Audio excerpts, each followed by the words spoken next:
Welcome to GCR for Dummies. It is May 9, 2025. Let's look at today's news from Professor William Liebenberg, prepared by Martin Stein. Please like, share and subscribe. Join our Telegram group in the comments below. Thank you. Let's go. The GCR law. They told you X was just a logo. Let's dig deeper. X is the marker for global liquidity, programmable, centralized, and invisible. XRP will be used by banks and institutions. XLM will be used for retail, meaning individuals. Starlink will be used for full internet coverage, to drive the global cross-border payment systems and economy. Grok, XAI, will be used for artificial intelligence identity verification. X is also the symbol of excellence for ISO 20022 coins.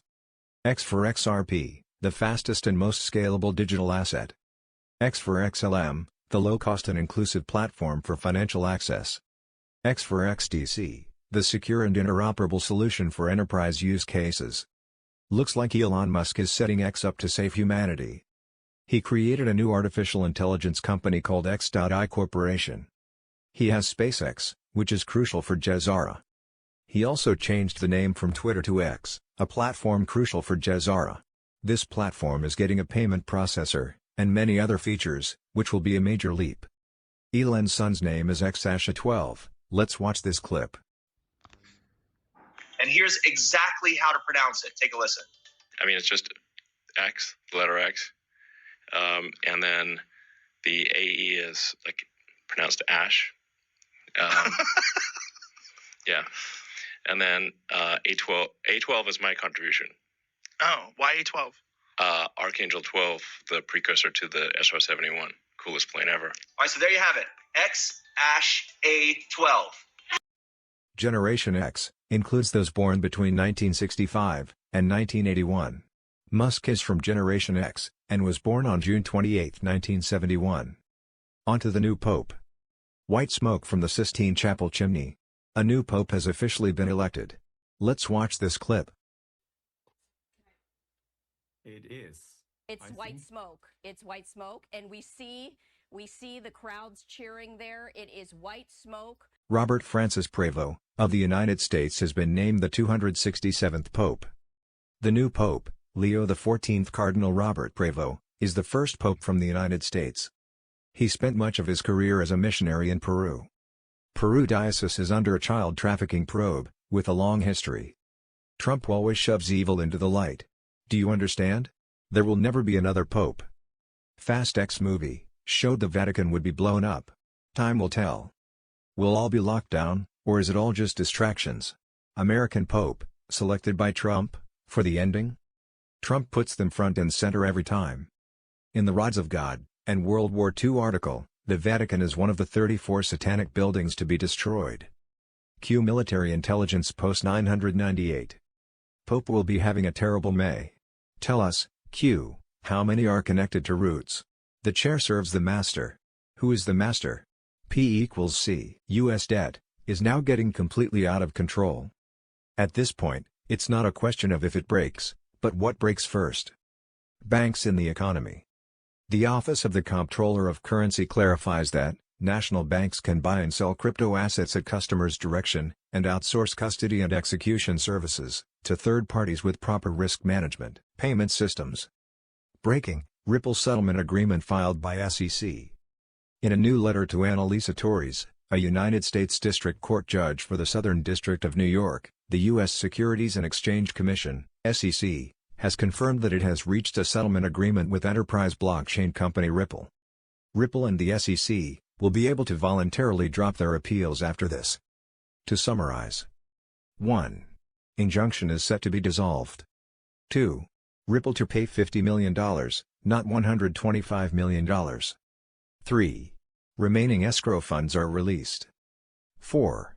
Joint agreement filed with Judge Torres. The case is over. XRP just became fully unlocked. This is the moment we waited years for. We waited for 4 years for this. This is a controlled demolition, meaning it is firmly controlled and suppressed by the global currency reset. We still need to wait for the judge to sign off, and then more waiting for July 22, when the cryptocurrencies regulations must be signed into law, for XRP to become institutional bank money. Judge Tories, signing it off is only the first step to making it official. Next steps in the SEC versus Ripple case. Judge Tories needs to provide an indicative ruling on whether the court would 1. Dissolve the injunction, and release the escrow with $50 million, going to the SEC and the balance back to Ripple. 2. If Judge Tories provides the indicative ruling, the SEC and Ripple will ask the Second Circuit for a limited remand back to Judge Tories, to ask for the relief described above. 3. Upon the granting of the remand, the SEC and Ripple will file a motion with Judge Tories, asking for the relief described above. 4. After the injunction is dissolved and the funds distributed, the SEC and Ripple will ask the Court of Appeals to dismiss the SEC's appeal, and Ripple's cross-appeal. Then it will be over. Do you understand controlled demolition? It is all about a once-in-a-lifetime change, to obliterate the cabal, and the timing of events must be impeccable. Now, the Senate has rejected advancing pro-crypto legislation that's supported by Trump Treasury Secretary Scott Bessent, 48 yes, and 49 no. Bessent, senators who voted to stonewall U.S. ingenuity today face a simple choice: either step up and lead, or watch digital asset innovation move offshore. For stablecoins and other digital assets to thrive globally, the world needs American leadership. The Senate missed an opportunity to provide that leadership today, by failing to advance the GENIUS Act. This bill represents a once-in-a-generation opportunity to expand dollar dominance and U.S. influence in financial innovation. Without it, stablecoins would be subject to a patchwork of state regulations, instead of a streamlined federal framework that is more conducive to growth and competitiveness. The cryptocurrency bill in question, referred to as the GENIUS Act, aimed to create a regulatory framework for stablecoins. It faced a procedural vote in the Senate on May 8, 2025, which failed to advance, requiring 60 votes but falling short. The Republicans who voted against the act were Rand Paul of Kentucky, opposed the bill due to his stance against regulation of stablecoins, favoring minimal federal oversight. Josh Hawley of Missouri expressed concerns about the influence of big tech in the cryptocurrency space, though his opposition was not absolute. John Kennedy of Louisiana cited dissatisfaction with last-minute changes to the bill, though he was not firmly committed to a no vote. John Thune of South Dakota voted against the bill, as a procedural move to allow for its reintroduction later, not necessarily out of opposition to its content. These four very patriotic Republicans joined all Democrats in voting against the procedural motion to advance the bill. It's called controlled demolition. Currency wars. A currency market avalanche is heading for the US dollar, and the tremors started this week. Investors have valid reasons to be concerned about wild swings in the global currency market over the past few days, according to one market veteran. Since late 2022, Stephen Jen, Chief Executive and Co-Chief Investment Officer of Horizon SLJ Capital, has been warning about the possibility that the US dollar could be vulnerable to a sudden disorderly depreciation, which he has likened to an avalanche. Jen thinks that moment may have finally arrived. We continue to believe the risks of investors being blindsided by such a non-linear sell-off in the dollar continues to rise. The biggest avalanche risk for the dollar stems from Malaysia, Taiwan, Singapore, China, and Vietnam.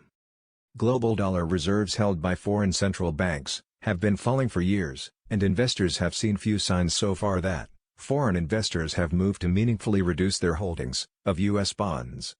Right now, the biggest vulnerability, in Jen's view, is China. The fiat US dollar will collapse at a moment in time. That sums up your Friday news. Thank you for watching. Have a great weekend. See you tomorrow.